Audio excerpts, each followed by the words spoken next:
Great. Hi, Seth. Great to meet you again on Agile 20 Reflect channel. You and I have been talking a lot recently. Really enjoying the interactions with you. Only recently met you and just really love the stuff that you stand for and the stuff that you talk to. And really excited about interviewing you today about your views and thoughts on the Agile 20 Reflect Festival. Thanks, Myles. Great to be here. Always good to chat to you. Ready, Yeah, ready to rock, as they say. good stuff. Maybe as a starter, maybe just tell us a little bit about yourself. A little bit of your history and what you're currently doing. Okay. I'll try to keep it short. To be honest, a lot of my background is technology. So I've been in sort of the industry for over 20 years. I started as a software engineer, and really just progressed from there. I kind of moved into sort of leadership management roles. Really love sort of working with people. That's kind of one of the things that drives me and motivates me.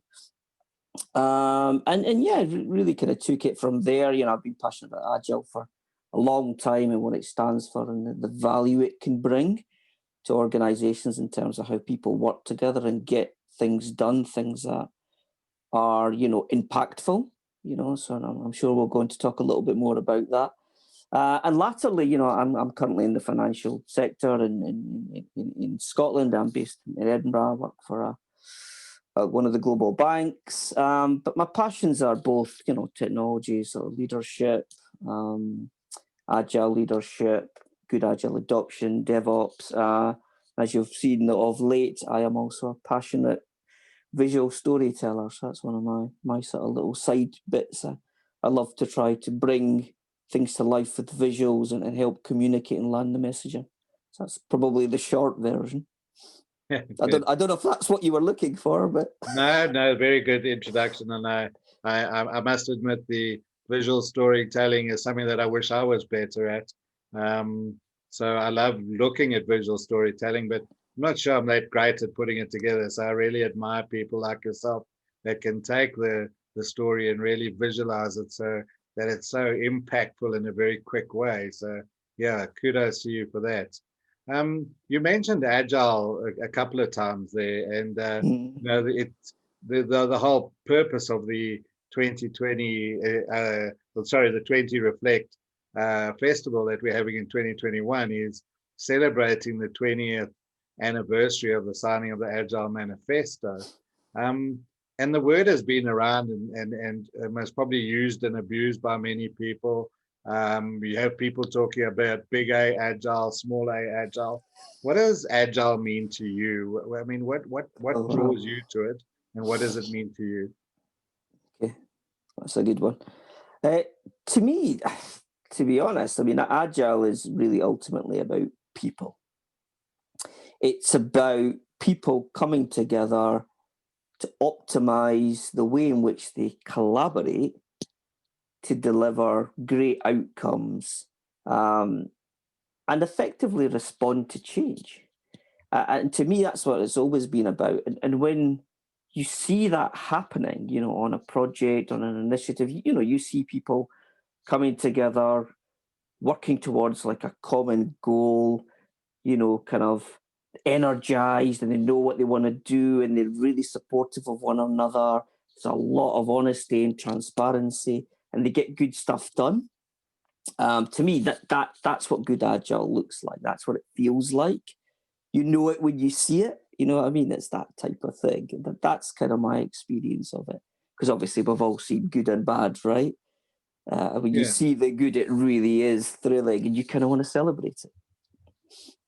I think maybe just to dig a little when we talk, but I think a lot of the time agile gets a bad name because of the bad agile that we see, which is very much what we refer to as doing agile rather than being agile.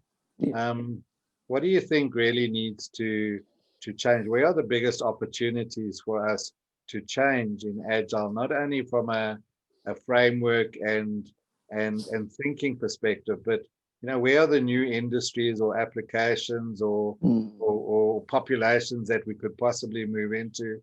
Where do you think the biggest opportunities are for us to move agile towards? Well, I think, others have said it too. For me, I think the big opportunities in agile adoption are outside of tech. So for most of us, it has been within tech. For me, it's always been, delivering. Back in the day when, we did websites before the ubiquity of mobile, right? And then mobile came along and it's obviously ever present and dominant. But I think if we're truly going to make inroads and see organizations transform for the better, I think the opportunities for agility are in areas like HR. So truly trying to, how would I describe it? Think deeply about how people connect and work together. And even maybe simple things like how we do performance reviews and all that kind of stuff, right? So we've all seen it. I know your background's kind of HR, so you know exactly what I'm talking about better than I do. But, if I reflect on some of that from over the years, I think that's where some of the opportunities are, but that deeply rooting it, the values of it, the original values into organizations, but doing it through, your HR practices, I think is something I would love to see more of. I know there's aspects of that going on, but I don't think it's widespread. And probably also the legal profession for me has always been quite interesting. I've done stuff across, the drinks industry, travel, tourism, energy. And I hear from a lot of people, the legal industry, kind of the legal profession is kind of ripe, for digital transformation. That's where a lot of my work's been as well. And I think Agile has a big part to play. Perhaps, reshaping that, bringing new innovation to bringing that in line with more of what we see in other industries is my thought. I don't know. I don't know what you make of that, but that's kind of where my head's at. Yeah, no, I think you look. I think there's first of all, I think that not every single application will necessarily agile will be the first choice. There's still some applications where you would need to use more traditional methods, but obviously we react a lot quicker than you currently do and take out the bottlenecks, etc., etc. So that would most probably be more the lean side of it. But Evan Laybourne from the Business Agility Institute always says that you can only be as agile as your least agile department, and I think that's what you're talking to as well. Yeah, exactly. Yeah. So and the other thing that I think you mentioned, which I really resonate with, is if you look at 3 of the 4 values that came out of the Agile Manifesto, 3 of them talk about people. Exactly. It's only the working software that doesn't talk about people, but is obviously delivered by people. So I really like your thinking on the whole people aspect, because I'm going to say something and I'm going to ask you to maybe expand on that. I mean, one of the things I push with HR departments is that I'm more interested in how they enable the rest of the business to be agile than how they use agile practices in their own department. You mentioned performance management. Is there any other areas you think that we need to be focusing on from a people perspective to help organizations be more agile? Yeah. When I think about that sort of thing, I'm thinking more about perhaps toning down the formality of it, if you know what I mean. So I was involved in some stuff recently, and one of the things also that Agile helped us think about was sort of removing that emphasis on the documentation, for example, right? And that's not to say it's not important, but it's of lesser importance than something else. And I think that type of thing kind of applies here. I understand the importance of having the records, having the audits. I get all that.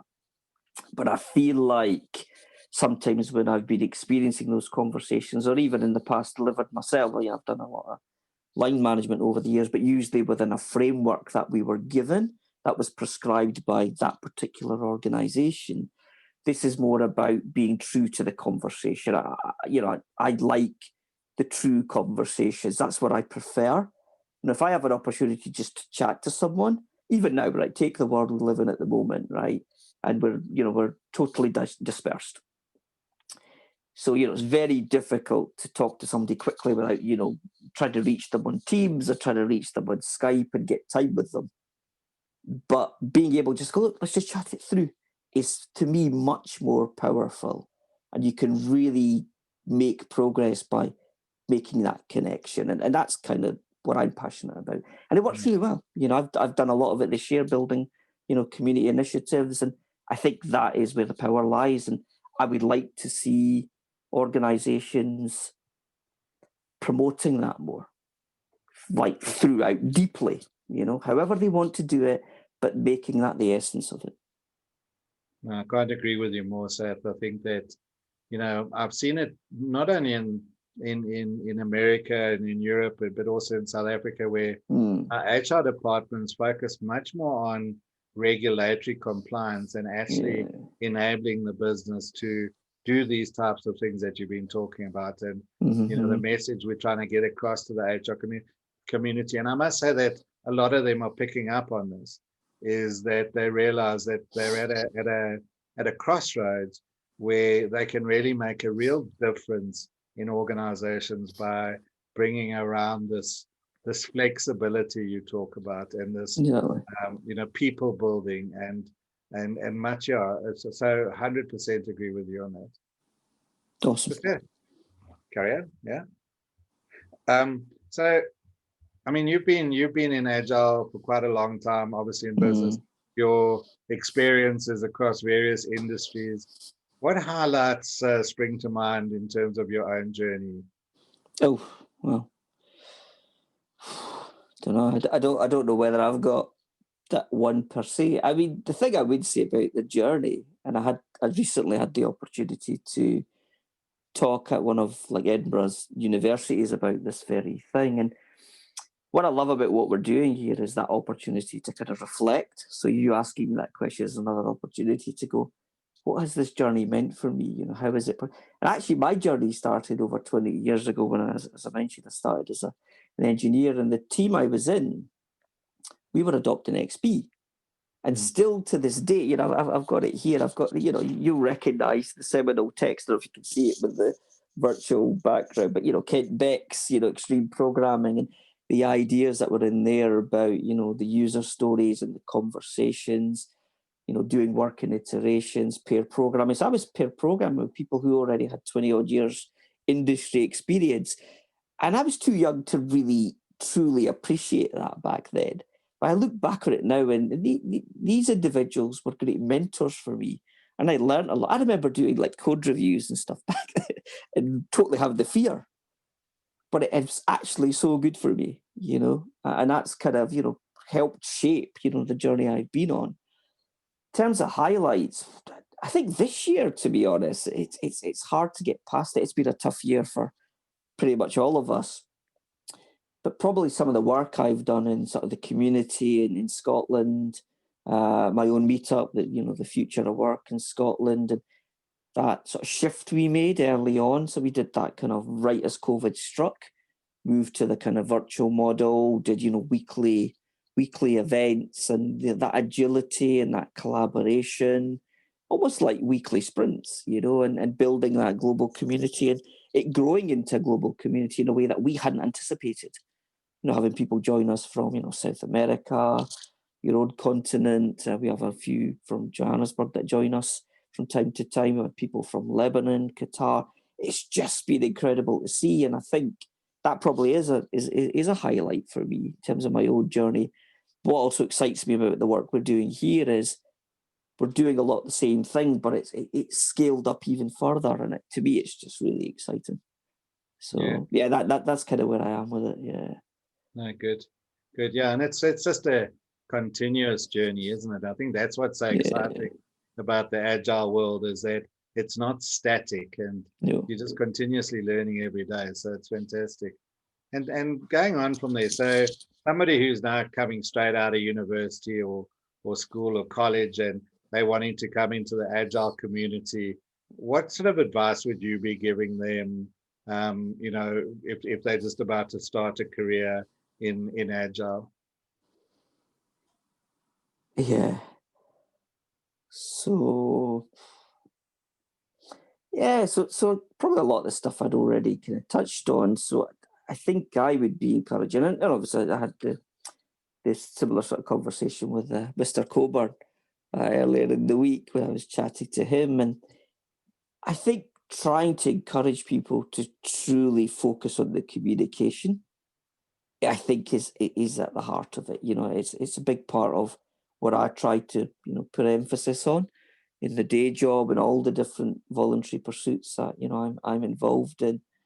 And I think that's where it's at. It's be true to that, focus on that, analyze it, understand where it could be better.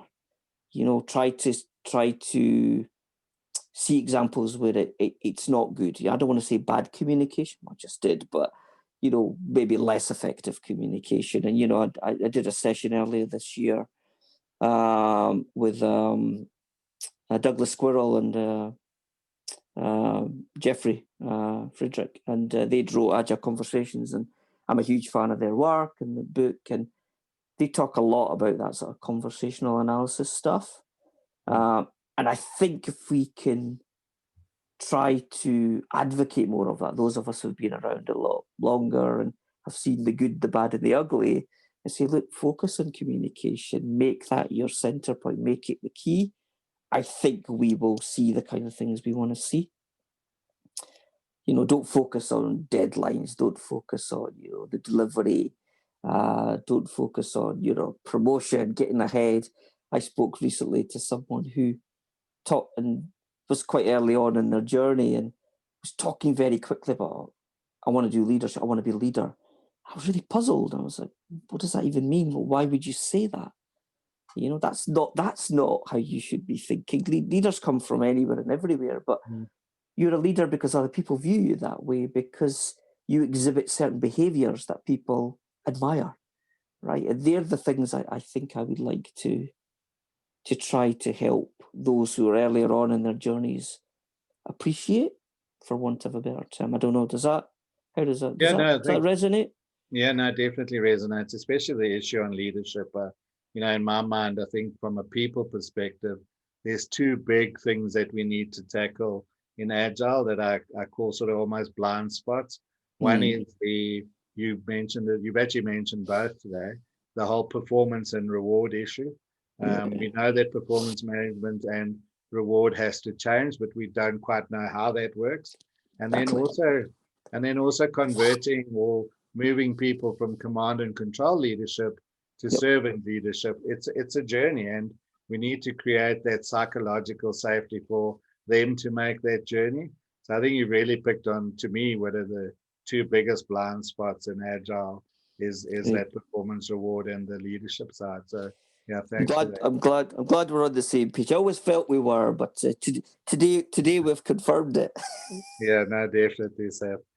Okay, last question before we just sort of have a general chat is, we got the Agile 20 Reflect Festival, which we're all very excited about, and all 100%. working very hard to bring in for Feb 2021. And one of our key aspects of this is building bridges in the Agile community, because there's just been too much, you know, bad blood and noise and dissonance in the community, and we wanted to really bring the community together. What positive impact do you think the festival will have on doing that? Well, I've heard you talk often enough about building the bridges, and I'm on the same page. Even look at our virtual backgrounds. I love the virtual background. I use it at every opportunity. Why? Because I think it really, surfaces what is important here. We are focused on trying to bring people together. That's what we care about. I look at the energy that exists in the teams, those who've put themselves forward and are volunteers. And someone once said, volunteers don't often have the time, but they have the heart. They really bring and I've seen that come through with many of the people I've met, and I think it's already having a huge impact in the way that I would hope. I mean, prior to this, we didn't know each other.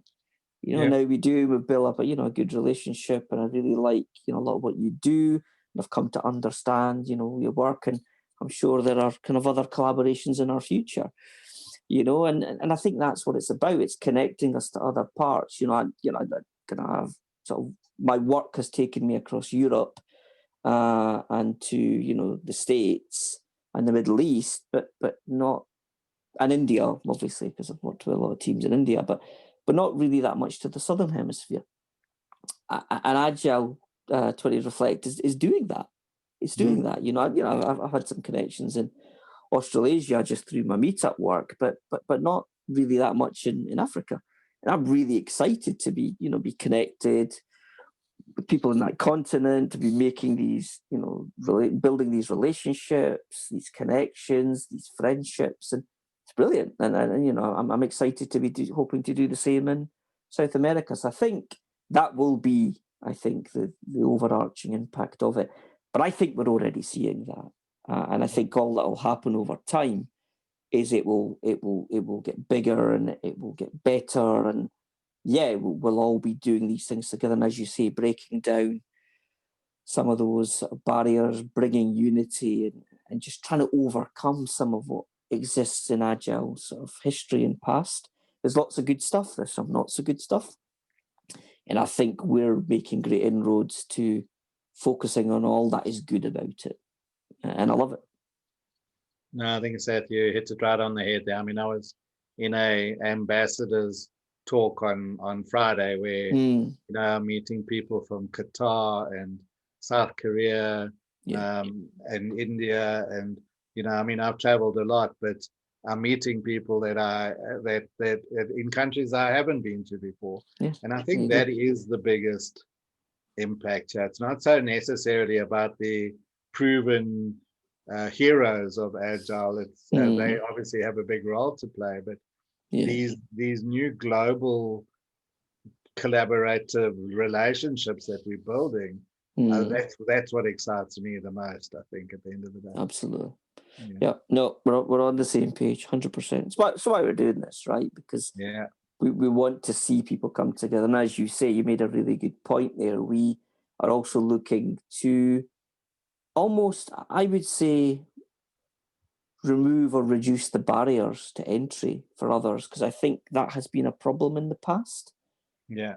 Even to things like, public speaking. So I'm really keen to encourage others who perhaps are less, or have been in the past, less keen or confident to do that sort of thing, to use this as a platform to both, get into the industry and to grow, to experience that growth. I'm really keen to see that. I'm also keen that, those of us who've been around a little bit longer do take this opportunity to reflect, use this as a platform to reflect. And I think I've already had that. I suspect you have too, others have. What has this meant for me? How has this shaped me? And also critically, where can we go from here? Where should we go from here? Where do we need to go from here? And and the event I'm hosting sort of next year as part of this is very much about that, and bringing together some of our thought leaders. Is about that. It's about going, look, 20 years have come and gone. What might the next 20 look like? Yeah. No, definitely. No, sad thing. I was going to ask you for a closing statement, but there you were. You went ahead and did it. So I think that's fantastic. Anything else you want to add before we wrap up? I mean, we said we were going to, we didn't want to be on these all day, but this has been rushed by. Absolutely enjoyed it. Anything more you want to add? No, I think as you said, I kind of just talked about what really is meaningful to me, and I think by just naturally doing that, I think I probably summarized in a way that I hadn't even expected to do, and you picked up on it. I think there's huge potential here. I think a lot of us are really enjoying what we're doing. I'm loving meeting others and watching them grow and seeing their work, and just there's so much energy around it. It's just brilliant to see, and I'm looking forward to the next few months and see what we can achieve. And I've really enjoyed meeting amazing people like yourself, and building these friendships. And I think the future's bright. Great stuff. Thank you so much for your time today, Seth. It's all right. Loved We're it as really always. looking forward to us working together further on making this festival just an absolutely global phenomenon. And I think it's going to be, and it's because of the people that are participating 100%. all over the world. So thank you. Hope you have a really good day, and we'll chat You too, soon man. again. Absolutely. All right. Always good to talk to you. Cheers. You too, mate.